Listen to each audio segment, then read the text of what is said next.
Welcome to today's verse of the day. Today's passage takes us from the prison to the palace.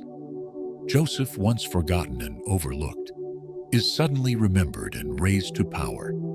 In these verses, we witness God's perfect timing, His ability to open doors no one can shut, and the way He uses His servants to save nations.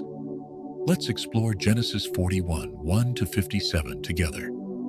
Verse: 2 years later, Pharaoh had a dream. He saw 7 fat cows come out of the Nile, followed by 7 thin cows that devoured them. Then he saw 7 healthy heads of grain, swallowed up by 7 thin heads, scorched by the east wind. Pharaoh was troubled. None of his magicians or wise men could interpret the dreams. Then the cupbearer remembered Joseph. Pharaoh summoned him quickly from prison. Joseph said, "I cannot do it, but God will give Pharaoh the answer he desires." He explained that the dreams meant 7 years of abundance would be followed by 7 years of famine. Joseph advised Pharaoh to appoint a wise man to oversee storing food during the plentiful years. Pharaoh declared, "Can we find anyone like this man, one in whom is the Spirit of God?"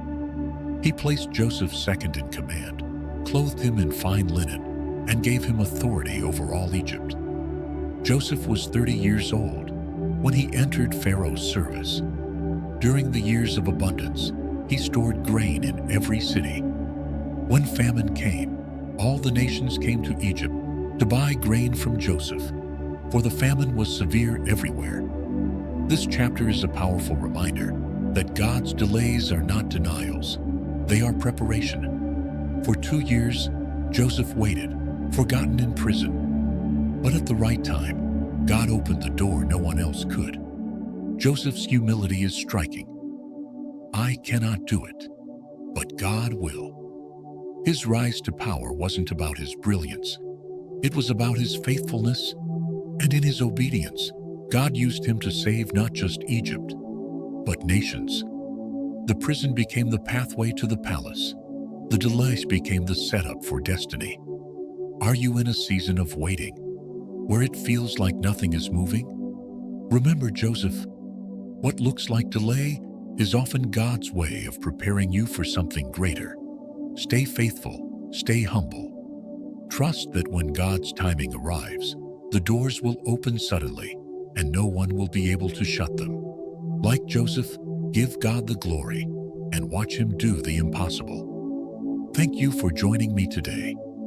If this passage encouraged you, share it with someone who needs to know that God's timing is always perfect. Don't give up in the waiting. The palace may be closer than you think.